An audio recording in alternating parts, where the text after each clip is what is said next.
FM, le journal.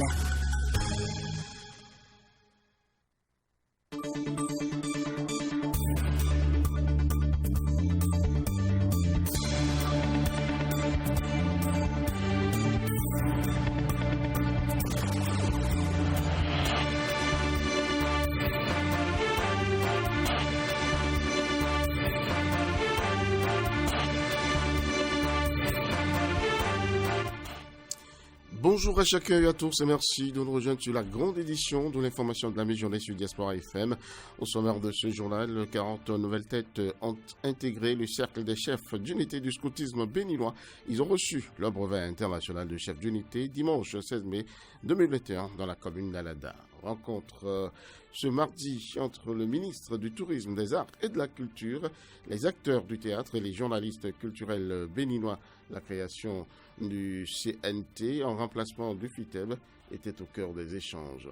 Nous parlerons également à l'international, notamment de cette conférence internationale qui se tient ce mardi 18 mai à Paris. C'est un sommet consacré au financement des économies africaines et à l'épineuse question de la dette.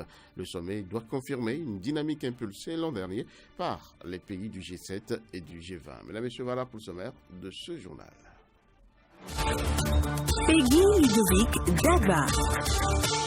Merci d'être avec nous. Je vous le disais tantôt, le ministre du Tourisme, de la Culture et des Arts, Jean-Michel Abimbola, a échangé aujourd'hui avec les acteurs du théâtre béninois et les journalistes culturels. Cette rencontre se tient en prélude à la création du Conseil national du théâtre CNT. Un point de voile a été levé à l'occasion sur les raisons qui ont motivé la création du CNT. À en croire le ministre, le Conseil national du théâtre et la diffusion du théâtre et de la production des arts du théâtre sont faites par des voies utiles. Nous y reviendrons dans nos prochaines éditions. Les candidats à l'examen du certificat d'études primaires CEP, session de juin 2021, composent depuis hier dans le cadre de l'examen blanc national organisé à l'intention notamment des élèves. L'exercice vise essentiellement à les préparer à l'examen du 7 juin prochain. Clémence Tonocoin est allée constater l'effectivité de l'examen blanc dans un centre de Golo-Djibé. Voici son reportage. Le centre de Glodjibé 1 dans la commune d'Abomey-Calavi accueille plus de 600 candidats à l'examen blanc national du certificat d'études primaires CEP. La composition a démarré par l'épreuve de lecture appelée compréhension de l'écrit. Dans ce centre, tout se passe bien, a confié Arnaud Deguénon, le chef centre. Nous avons environ 630 candidats dans le centre. 630 candidats qui composent régulièrement dans le centre. On n'a pas du tout d'abandon pour le moment, mais les absences tournent autour de 20. Nous attendons que les statistiques nous parviennent réellement. On avait déjà circulé dans les salles, nous attendons que les statistiques nous parviennent pour pouvoir remplir le tableau que vous voyez. Puis le matin, on n'a pas eu de difficultés majeures, ça se passe bien jusqu'à présent. Nous pouvons retenir principalement deux objectifs. Le premier, c'est pour jauger le niveau des enfants et en temps opportun y apporter des remédiations pour que l'enfant soit plus aguerri pour le CEP. Le second, c'est permettre aux enfants de s'adapter au centre d'examen parce qu'ils reviendront composer dans 3 semaines pratiquement dans ce même centre, leur permettre de s'adapter déjà au centre pour ne pas être dépaysés ce jour-là. La composition prend fin le jeudi prochain et les résultats sont attendus ce même jeudi. Des dispositions sont prises à cet effet. Il y a une équipe juste derrière moi là qui est en train d'être mise en place pour la correction. C'est la sous-commission correction. Et elle va démarrer ses travaux juste après la première épreuve que nous sommes en train de dérouler actuellement. De l'autre côté, vous les voyez déjà à l'œuvre, nous avons le secrétariat. Donc tout se fait de façon automatique. C'est toute une chaîne qui travaille pour que les résultats soient disponibles le jeudi. Et aussi bien au chef d'établissement qu'aux parents, nous demanderons tout simplement de bien vouloir tenir compte des résultats que nous aurons dans cette semaine pour les examens blancs là, de tenir compte des résultats, d'y apporter les remédiations nécessaires pour un lendemain meilleur pour nos enfants. L'examen national du CEP, session de juin 2021, est prévu pour se tenir du 7 au 10 juin prochain. Le cercle des chefs d'unité du scoutisme béninois s'agrandit. 40 disciples de Baden-Powell ont reçu leur brevet international de chef d'unité ce dimanche 16 mai 2021 à Atogon, dans la commune d'Alada, après avoir passé les épreuves des phases théoriques et pratiques. Un diplôme qui va leur permettre d'encadrer les jeunes à la base, nous dit Aristide Setti dans son reportage.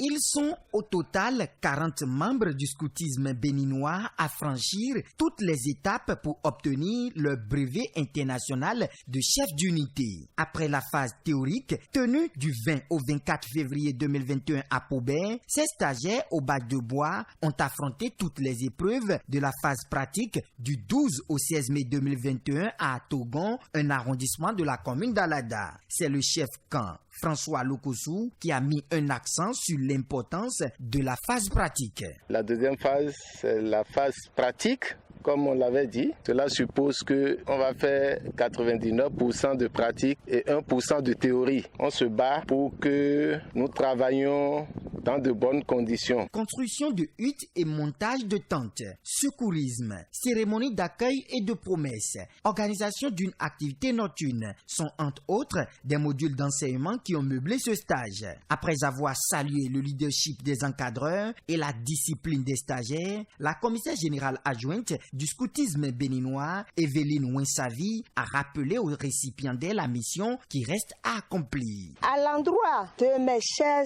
stagiaires, merci pour tout l'effort que vous avez déployé pour vous montrer discipliné, dévoué et utile. Bien sûr qu'on vous a distribué des attestations, mais ce n'est pas encore une fin en soi. Le gros du travail reste sur le terrain. Vous devez créer des unités. Nous avons pris les dispositions pour vous aider. Faites-nous aussi honneur. Ces stagiaires, par la voix de Abishag Assinou, ont promis accomplir la mission avec loyauté. À notre endroit stagiaire, nous faisons la promesse de mettre en application toutes les formations reçues depuis la phase théorique à Paubert en passant par celle pratique qui connaît son épilogue ici même dans l'arrondissement d'Atogon, commune d'Alada. Nous sommes donc convaincus de l'immense tâche qui nous attend pour la mise en œuvre des recommandations des réformes et de l'atteinte de l'objectif 2023 qui est celui de l'accroissement de l'effectif de notre association. Et nous sommes aussi conscients d'être vus comme la promotion de l'espoir de notre association pour son nouvel essor. Les encadreurs et les stagiaires au badge de bois Atogon 2021 se sont séparés sur une note de satisfaction dans l'espoir de se retrouver pour le port des bûchettes l'année à venir.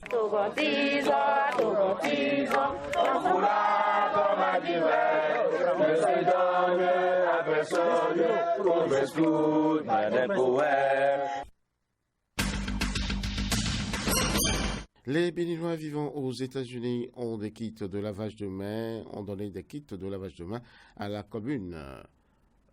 La cérémonie de remise du don a eu lieu ce lundi 17 mai 2021 à la place Novicha. Nous sommes donc dans la commune de Grand Popo. Voilà, donc, ces derniers ont profité des manifestations du centenaire de la fête culturelle Novicha organisée dans la commune de Grand Popo pour faire ce don. Pour Dr Maxime Vignon, représentant de la diaspora, ces kits vont désormais servir notamment aux populations dans le cadre de l'organisation du centenaire avant d'être restitués à la mairie à la fin des manifestations. Grand Popo, il faut le dire, se prépare en effet activement à accueillir de milliers de visiteurs à partir du vendredi 22 mai 2021 dans le cadre des manifestations marquant le centenaire de l'association Novicha. Il est donc primordial que les mesures barrières soient respectées et ce dont vient soulager les organisateurs, comme l'a souligné le chef de l'arrondissement de Grand Popo, Benjamin Kouletio, représentant le maire. Et comme par hasard, vous savez, avec Dieu, les choses ne sont jamais au hasard, mais s'enchaînent heureusement. J'ai dans ce studio un invité, celui dont vous avez donc l'habitude, j'allais dire, dans nos éditions, qui intervient souvent de Lokossa et région. Jonas Pochi, bonjour. Bonjour. Bonjour. Merci. Merci d'être avec nous, Jonas Pochi. On parle du centenaire de Novicha. Très rapidement, et à cette occasion, des Béninois de la diaspora, Dr Maxime Vignon, qui est déjà passé sur nos antennes dans l'émission Les Béninois de la diaspora. J'ai fait le devoir quand même de faire la remise de ce don-là. Est-ce que vous y étiez? Non, je n'étais pas, mais j'ai eu écho. Et vous savez, Novicha, cette année, c'est le centenaire, une rencontre de fraternité qui réunit les populations Hula de par le monde. De 100 ans déjà que les gens ont mis cette initiative sur pied qui a duré dans le temps. C'est louable, ce n'est pas, ça ne coupe pas les rues. Il y a beaucoup d'appui dans le cadre de cette organisation que les Béninois de l'extérieur pensaient à pouvoir appuyer les organisateurs avec des kits de lavage des mains parce que la fête ça coïncide avec la pandémie de la COVID-19. Il faut dire qu'elle n'a pas eu lieu l'année dernière, à cause justement de ce COVID-19. Voilà, à cause de la pandémie. Et donc, cette fois-ci, on veut prendre toutes les dispositions, surtout pour que ce grand rassemblement, ça draine du monde. Hein, oui, j'y étais au moins une fois, les années antérieures. Pour que ça ne soit pas également un lieu de propagation massive de virus. Alors, Jonas Bouchi, vous n'êtes pas là pour qu'on parle de Novicha, même si c'est quand même une grande fête culturelle ici au Bénin qui vraiment polarise grandement les attentions. Vous êtes là pour qu'on puisse quand même vous célébrer. Vous, Jonas Bouchi, qui de jour comme de nuit, ne cessez de travailler, ne cessez vraiment de vous donner tout le mal du monde quand même pour informer de la meilleure façon qu'ils soient nos auditeurs, surtout des événements qui ont cours dans votre giron. Vous êtes dans l'Okossa, c'est le département du Mono ou du Koufo. Moi, j'arrive pas vraiment à me situer, mais je sais que c'est le Mono Koufo. L'Okossa, c'est le Mono. Ah, c'est le Mono. Oui. Donc, c'est pas encore le Koufo. Non. Mais vous avez quand même prise aussi sur le Koufo et même vous débordez à des moments donnés dans le zoo. Alors, heureux quand même. Diaspora FM est de vous recevoir aujourd'hui pour nos auditeurs parce que je leur annonce quand même que Jonas Bouchi a reçu un prix de l'ABPF, notamment le premier prix organisé à l'occasion d'un concours. Vous nous rappelez rapidement le thème? Oui, le thème c'était ma santé, mon choix. C'était un concours organisé par l'ABPF, comme vous l'avez souligné, un concours qui voulait associer les journalistes à un projet qui vise à informer correctement la couche juvénile sur les choix opérés en cas de besoin par rapport à des grossesses non désirées. C'est à ce titre qu'on avait été invité à un atelier à Grand Popo et suite à l'atelier, on devait faire des productions pour pouvoir montrer aux partenaires que la BPF que nous sommes en mesure de les accompagner pour l'atteinte des objectifs. Et donc, les productions ont été collectées et soumises à un jury à l'international. Vous étiez combien à prendre part à ce concours? Une vingtaine. Une vingtaine, et puis les productions ont été envoyées à l'extérieur. Les choses ont été passées au peigne fin avec des critères bien définis. Et c'est à la fin de ces analyses que le premier prix revenait à Eden TV et portait mon nom. Et même si c'est un travail d'équipe. Oui, c'est un travail d'équipe. Avant, c'est quand même votre travail intrinsèque qui a été salué, parce qu'il faut le dire, c'est vous qui avez concouru. Et c'est à travers votre travail quand même que ce travail de Eden TV a été salué. Quelles a été vos premières impressions dès que vous avez su que c'est votre nom, ou est-ce que c'est dans la salle que vous avez été surpris d'entendre votre nom, ou on vous avait déjà quand même averti? Non, je crois qu'avant la remise des prix, on avait été contacté particulièrement. Et la manière dont les gens insistaient pour que je sois forcément présent à la remise, à la cérémonie de remise, me disait que certainement quelque chose allait se passer. Déjà, orienter un peu les choses. Oui. Mais je ne me disais pas que ça devait être forcément le premier prix. Mais je tiens d'abord à dire qu'on n'avait pas fait cette production-là pour avoir de prix. On l'a fait juste pour accompagner la BPF avec son contrat avec le groupe de presse ITV. On l'a fait dans les règles de l'art, comme on a l'habitude de le faire depuis qu'on est en train de travailler ici. Donc, ce n'était pas parti juste pour avoir le prix, non. C'est juste pour faire un travail comme cela se doit. Il s'est trouvé qu'à l'arrivée, ce travail a séduit. Ah oui, il paraît que ça a séduit. Le magazine, c'était l'avortement, pourquoi et comment parler aux jeunes. Nous avons essayé d'aborder le sujet. Vous savez, l'avortement, ce n'est pas tout le monde qui a le courage de parler de ça, parce que c'est un sujet un peu complexe. C'est tabou. Que ça soit du point de vue judiciaire, culturel. Beaucoup n'en parlent pas. Et pourtant, c'est un problème que tout le monde vit presque au quotidien, parce que les aventures finissent finissent, pour la plupart des cas, par ces genres de situations de grossesse non désirée. Et il faut forcément prendre une décision. Comment amener les gens, comment aider les gens pour prendre la bonne décision, c'est ce qu'on a essayé de faire à travers cette production. Mais qu'est-ce qui a décidé, selon vous, le jury? Qu'est-ce qui a retenu l'attention du jury pour quand même vous décerner ce prix, selon vous? Quelle est l'originalité du travail? Je ne saurais le dire avec précision, mais ce que je sais, c'est que j'ai essayé de répondre aux questions que je me suis posées. Avortement, pourquoi, comment en parler? Et pourquoi, c'est que le dilemme doit forcément aboutir à une décision. Et la décision devait se baser sur des principes, des données, des choses dont il faut tenir compte dans les analyses. Et comment il n'y a que des gens de la BPF qui puissent aider également les parents à discuter de ces genres de situations quand nos enfants, nos adolescents sont dans des situations du genre. Donc, c'est à ces questions que j'ai essayé de répondre dans ma production. Et je crois que cela a bien plu au jury qui m'a décerné le premier prix. Aujourd'hui, vous avez le premier prix. Quel usage entendez-vous en faire? Oh non, le prix, il faut dire que, comme je l'ai dit, je ne tâche pas d'avoir reçu ce prix-là pour moi seul. Pour moi, c'est un travail d'équipe. Et tout le monde sait ici à Diaspora FM et d'NTV que nous fonctionnons en équipe. Et que chacun apporte toujours sa touche particulière. Et ramener ce prix-là, rien que pour moi, ne serait pas juste. Raison pour laquelle nous avons essayé d'acheter un ordinateur qui va essayer d'immortaliser un peu le prix. Un ordinateur que le personnel, tant de la radio que de la télévision, pourrait utiliser pour des fins de production, pour d'autres prix, si Dieu le voulait. Merci vraiment à vous, Jonas Bouchi. C'est moi. Vous avez du cœur parce que j'en connais qui ne penseront jamais à ça. Mais vous avez pensé à vos deux rédactions, celles dans lesquelles vous travaillez, et aux difficultés peut-être du personnel également sur ce plan, que vous pensez pouvoir régler un tant soit peu. Et franchement, par ma voix, tous les collègues vous disent merci. Merci pour ce geste.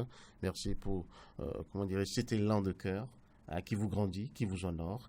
Et c'est sûr que à partir de là, d'autres prix pleuvront tant au plan national et pourquoi pas à l'international. Jonas Bouchi, vous savez y faire. Je crois que votre prière sera exaucée et je tiens déjà à saluer également tous les confrères de la télé comme de la radio pour tout ce qu'ils font comme travail ici. Dieu seul sait à quel prix ils le font. Et je voudrais également remercier les promoteurs, le promoteur de DNTV de Diaspora FM, qui ont mis ces joyaux à la disposition de cette équipe bien dynamique et compétente pour pouvoir non seulement faire montre de ce qu'ils savent faire en journalisme, mais aussi apporter leur touche au développement de ce pays par la promotion de ce qui est bien et en dénonçant ce qui est mauvais. Je voudrais terminer en saluant particulièrement les auditeurs de Diaspora FM de l'autre côté dans le Mono Koufou là-bas. Et surtout dans la région. Justement, comment ils reçoivent un peu les émissions de Diaspora FM et d'EDEN-TV, surtout cette émission qui va commencer tout à l'heure, juste après le journal? C'est quand tu descends sur les lieux de manifestation et que les gens arrivent à te détecter avec le logo de EDEN-TV, Diaspora FM. Ah, c'est vous les gens. Et c'est où la radio? Ils ne sont pas nombreux à savoir que ce n'est pas dans les départements du Mono et du Koufou. D'accord. C'est là, je les précise que c'est depuis Glodibé qu'ils écoutent, mais que nous autres, nous travaillons pour le compte des départements du Mono et du Koufou. C'est une radio qui est bien suivie, surtout dans les régions de Lalo, comme Toviklen, et une bonne partie du Mono dans la région en traversant Dogbo, Bopa et Lokosa. Et la radio est bien écoutée là-bas. Surtout à Grand Popo, pour le compte du département du Mono. Elle est très bien suivie. Super. Ouais.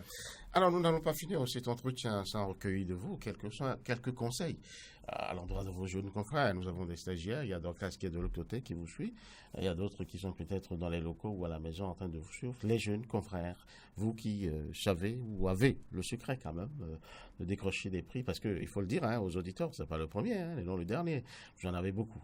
Ah oui, des prix on en a eu et j'ai l'habitude de dire qu'on ne travaille pas pour le prix. On travaille selon les règles, on travaille pour satisfaire sa passion. Et cette passion, elle donne tout sauf l'argent. Si on vient au journalisme pour de l'argent, on se détrompe. Ou mieux, vous allez commettre des impairs qui vont avilir davantage votre image. Le goût de bien faire, je crois que c'est le secret de tous ceux qui évoluent et qui sont des modèles. Vouloir bien faire, ne rater aucun aspect qui pourrait être parfait. Et c'est ça le grand secret. Le grand secret, travailler au jour le jour, ne pas dire qu'on connaît tout, de se remettre chaque fois en cause en matière de compétences, de qualité, écouter les autres pour pouvoir parfaire ce qu'on est en train de faire. Merci à vous, Jonas Pouty. Nous sommes à la fin de cet entretien qui, je le rappelle, est en votre honneur quand même pour annoncer aux auditeurs que vous avez reçu le premier prix organisé, et bien sûr de ce concours organisé par l'ABPF, l'agence de promotion du planning familial. Alors, vos derniers mots, juste pour conclure. Je voudrais une fois encore dire merci d'abord à l'ABPF, merci également à mes confrères de la radio nationale Olive et Défi Info qui ont reçu respectivement les prix de la radio et de la presse écrite. Je crois que c'est une opportunité qui a permis à beaucoup de journalistes de pouvoir se comparer par rapport aux autres et pour pouvoir mieux faire davantage ce qu'ils ont l'habitude de faire. Je voudrais une fois encore inviter les parents à accorder une oreille attentive à leurs enfants. De toute façon, ce n'est pas que joie qu'on va vers la solution de l'avortement. Et tout ce qui peut empêcher de ne pas y arriver serait la bienvenue. Merci à vous, Jonas Pouty. Tout ce qui peut permettre d'éviter d'aller à l'avortement, eh bien, on doit pouvoir y faire attention. Si je comprends très bien vos derniers mots, Jonas Pouty, puisque c'est quand même ce travail, vous travaillez sur ce thème qui vous a valu le premier prix de la BPF pour le concours organisé par cette agence. Et c'était, dans la remise, était le 1er février 2021. On a trouvé le moyen quand même d'y revenir. Merci à vous. Merci d'avoir fait la route de Lokossa jusqu'ici et le retour. Merci. Dieu vous le rende. L'Agence pour le développement du numérique ADN a organisé un atelier de renforcement des capacités des cadreurs et journalistes reporters d'images béninois sur les diverses applications des drones et la réglementation en vigueur au Bénin. C'était ce lundi 17 mai 2021 à Cotonou. Voici le compte-rendu que nous ont fait Cano François Rongbelereto. Atelier de renforcement des capacités des cadreurs et journalistes reporters d'images béninois sur les diverses applications des drones et la réglementation en vigueur au Bénin. Une initiative de l'Agence pour le développement du numérique ADN qui s'est tenue toute la journée de ce 17 mai 2021. Cet atelier vise à renforcer les capacités des cadreurs et des journalistes reporters d'images en matière de prise de vue aérienne pour l'amélioration de la qualité des productions médiatiques. Il est donc d'une importance capitale selon le formateur Daniel Tossou. Les drones, c'est des engins volants sans pilote, munis de caméras et de GPS qui permettent la prise de vue aérienne. Comment l'utiliser? Il faut faire une formation. Aujourd'hui, notre rencontre avait pour but d'annoncer aux journalistes ce que c'est qu'un drone et les conditions dans lesquelles ils doivent les utiliser. Parce que beaucoup ignorent la réglementation derrière. L'ANAC Bénin, Agence nationale d'aviation civile, a facilité la mise en place des tests de loi qui permettent d'utiliser les drones, mais dans des conditions spécifiques. Cotonou est une zone difficile, comme les autres communes de survol. Et c'est pour ça que ce n'est pas possible de prendre le drone et de survoler à son aise un peu partout. Il y a des zones où vous devez forcément avoir des autorisations et il y a des zones qui sont totalement interdites de survol. Serge Adjovi, directeur général de l'ADN, estime que cette formation est une opportunité pour les participants de produire désormais de meilleurs contenus pour leurs organes respectifs. Donc c'est l'opportunité pour les médias, publics, privés, de se mettre en valeur avec des contenus qui sont des contenus intéressants, qui sont des contenus beaux à voir, qui sont des contenus qui sont en concurrence, mais qui tiennent concurrence vis-à-vis d'autres contenus qui sont diffusés sur les mêmes écrans de télé. Donc c'est important de pouvoir améliorer, dans le cadre de la migration à la TNT, de pouvoir améliorer à la fois les contenus et de diversifier les sujets que vous allez proposer à vos structures respectives. Je crois que le drone est un outil important, j'allais dire est un outil indispensable. Ce n'est pas forcément pour l'utiliser tous les jours, mais ça, finalement, il ressort de votre responsabilité de dire, dans ce cas-là, j'ai besoin d'un drone. Dans ce cas-là, les images, le reportage, le sujet sera mieux traité avec un drone et de dire si oui ou non, vous pouvez le faire. Le drone est un excellent outil d'acquisition, d'observation, d'analyse et de traitement des données. Sa maîtrise est impérative pour les cadreurs et journalistes reporters d'images qui se veulent une place de choix dans un monde où le numérique est en pleine ascension. Les nouvelles africaines et internationales.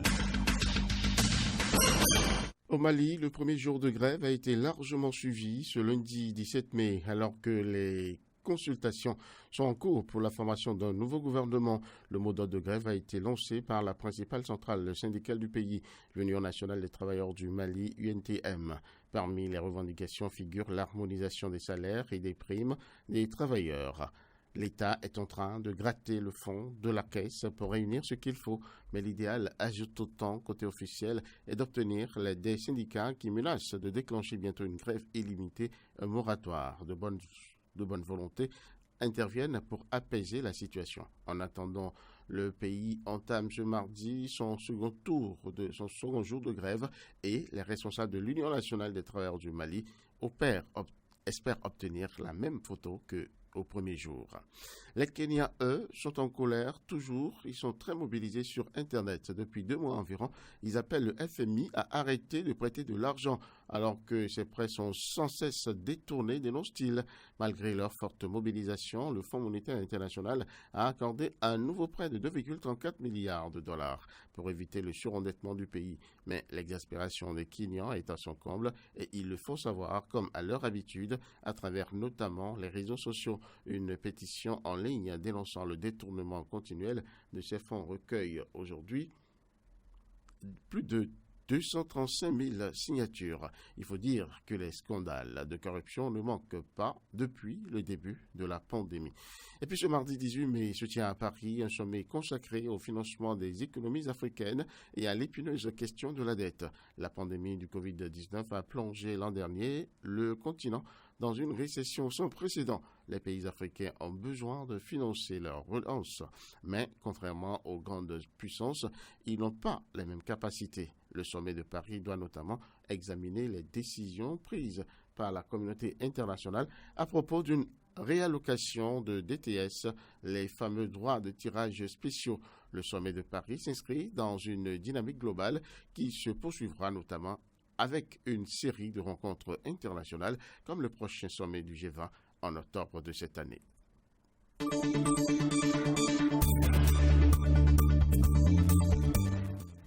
Voilà, mesdames, mesdemoiselles, messieurs, tout est bien qui finit bien. Merci à chacun et à tous de l'avoir suivi. Cette édition qui prend ainsi fin. On se donne rendez-vous juste derrière, dans 3 minutes, à 13h30 pour l'émission Réagissons à l'actualité.